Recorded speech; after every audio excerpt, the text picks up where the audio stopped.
Where do the Vikings go from here? That is the question.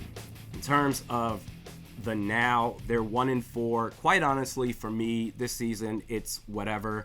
Anything's possible. The NFC isn't necessarily strong, but I'm more concerned about the long-term future of this team, the Minnesota Vikings. If you want to use any combination of the phrasings of blow it all up or major retooling with the roster, sure. We've talked ad nauseum as far as the gaping holes with the personnel that must be addressed by the team. Absolutely. But for me, it goes beyond the players. You can buy all the land that you want and have the highest graded, highest quality materials to build up a house. None of it matters if you have an architect that doesn't know what it is that he or she is doing. You've got a front office problem, specifically the GM, and a coaching problem, specifically the head coach. Now, to be clear, I'm not calling for heads. I'm not saying that dudes need to be fired. What I am saying is that drastic changes must be made. Otherwise, if not, Kwesi Adolfo-Mensah, Kevin O'Connell, if you do absolutely nothing, keep doing what you've been doing, you will eventually be fired.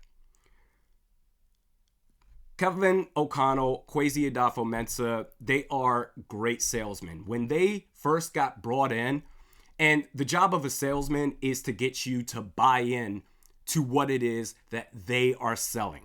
It doesn't matter if the product is best for you, the consumer, or it doesn't necessarily mean that this is the most affordable. Maybe there's something else out there better where you can get more bang for your buck.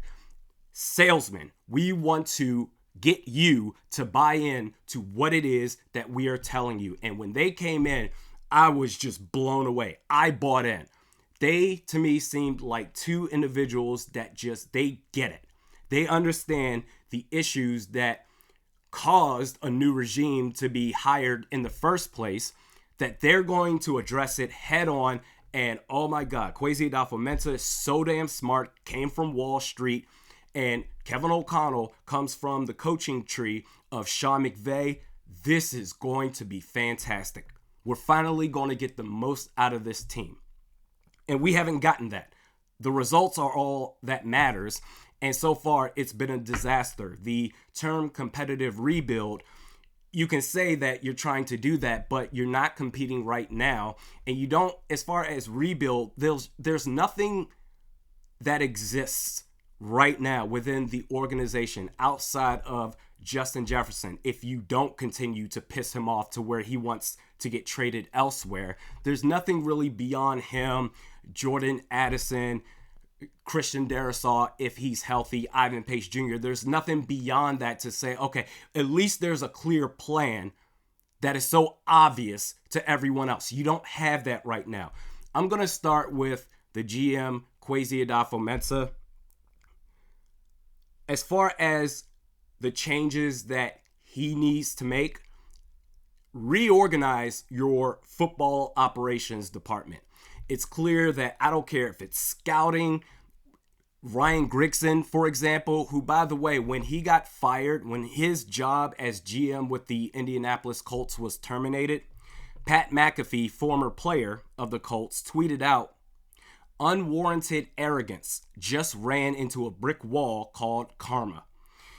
And you could make the argument that what's done is done. It's in the past. We all make mistakes.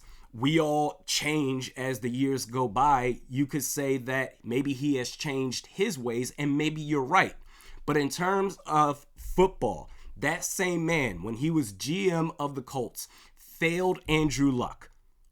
He's the guy in charge, failed a generational quarterback, never gave him a competent offensive line.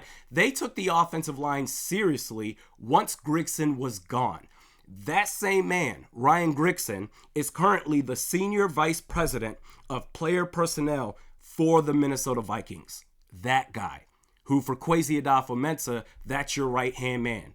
You need to do some serious reorg in your football operations department. And secondly, with Kwesi, analytical folks have no problem being cutthroat dare I say, emotionless when it comes to performance reviews to other people. You're not doing a good job because of XYZ. Look at the data. Look at the data. I would say that for Kwesi, you need to have that same energy with yourself. Review the 2022 draft class. I'm not going to harp on it anymore. We all know what happened. But review that draft class and say, all right, I effed up. Where did things go wrong? What was my process leading up to each and every one of these picks? And what can I do differently to ensure that nothing like this ever happens again?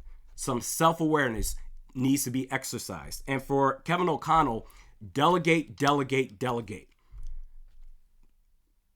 Play calling, play designs, scheme. Talked about this yesterday. Give it to somebody else. Basically, for Kevin O'Connell, as head coach, be the ultimate motivator. Just be the eagle in the sky that oversees everything. Play calling was an issue last year.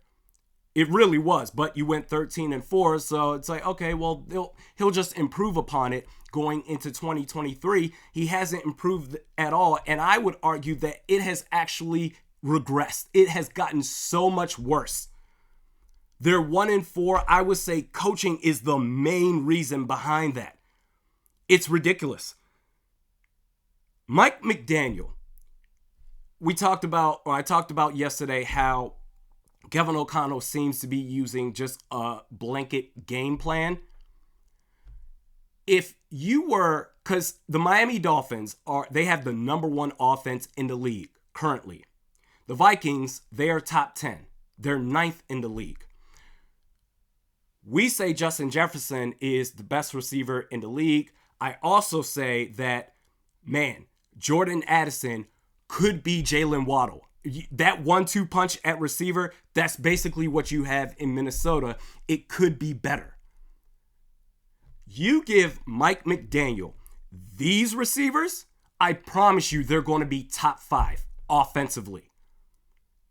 You're 1-4 because offensively, the play calling, and among a plethora of many other reasons, sure, turnovers, defense really isn't that great. But primarily, the offensive play calling has just been a disaster. Time management. I could go on and on and on. We're almost a year and a half into Kevin O'Connell's head coaching career, and there have been no signs of improvement whatsoever.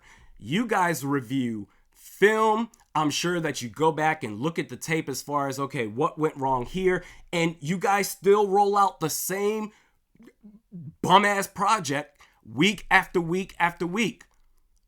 There are no signs that you're sitting here saying, okay, this is clearly an issue. Let's not do this again, because you're still doing it every single game.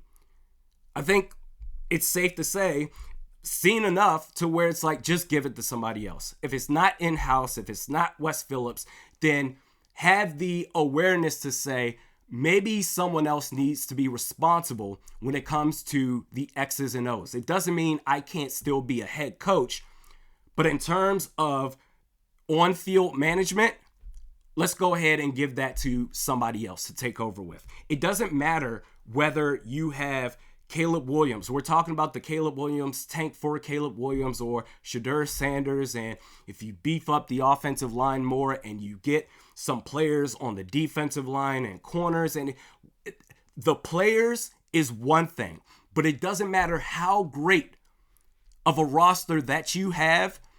If the leadership is a circus and they're running around like chickens with their heads cut off, it doesn't matter. You're always going to underachieve.